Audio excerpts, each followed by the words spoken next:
Once upon a time, a young boy planted two seeds in the same patch of earth. Same soil, same water, same sunlight. One sprouted in a week, the other stayed buried. Every morning, he knelt beside the soil, tracing the silent spot where nothing grew. And that's where our story begins, with a boy who thought his worth was buried beneath the earth. He lived in a small coastal town where the wind always carried stories. Stories of who was fastest, smartest, strongest. At school, he watched his friends run ahead, taller, louder, better at everything. He started to believe he was a late bloomer in a world that only celebrated early ones. One afternoon, his teacher asked the class to bring something that represented their dreams. His friends brought medals, sketches, trophies. He brought a small clay pot with a single seed. They laughed. He smiled, pretending not to care. But that night, he whispered to the seed, "Please, just grow." Days turned into weeks, nothing.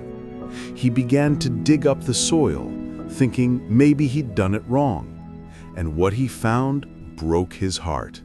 The seed had split, but no stem had risen. He almost threw it away. That's when his grandfather walked in, the kind of man who spoke like the sea, slow and full of memory. He looked at the boy's trembling hands and said, "Some seeds don't grow up. They grow down first." The boy frowned. "Down?" he asked. His grandfather nodded. "Roots. Before a tree can face the wind, it needs to learn how to hold the earth." Still, the boy wanted proof. So he planted more seeds and waited.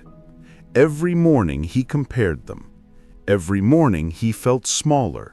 Until one day, his grandfather caught him staring at the neighbor's garden, bright with color. He said, "If you keep counting someone else's flowers, you'll forget to water your own." The boy froze, because deep down he knew it was true. Comparison was turning his garden into dust. Weeks later, a storm hit the coast. Wind tore through the town, uprooting flowers and flooding gardens. When the rain stopped, almost everything had fallen, except one small plant, barely visible, holding on to the soil. It was the seed that had taken the longest to sprout. The boy knelt beside it, stunned. It had the strongest roots of them all. That's when his grandfather placed a hand on his shoulder and said, "Patience builds what envy destroys." From that day, the boy began to live differently.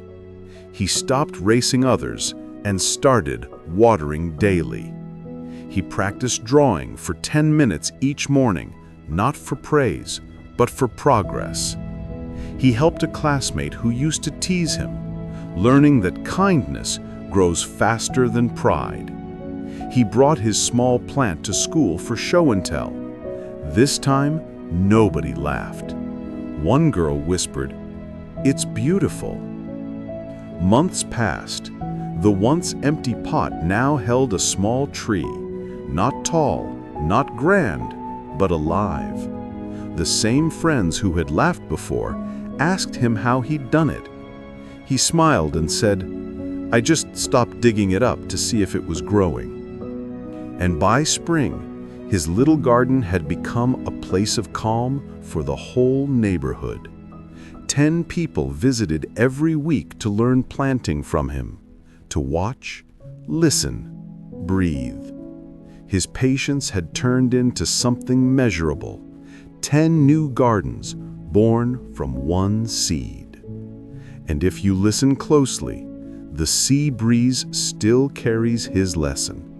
that your roots grow strongest when no one sees them, and that the time you spend comparing could be the time you're meant to grow, and that no flower blooms in another's season. So the next time you feel behind, remember the boy and his seed. Close your eyes, take a breath, and say it softly to yourself. I'll water my own garden. Because the moment you do, you stop chasing someone else's sunshine and start growing your own.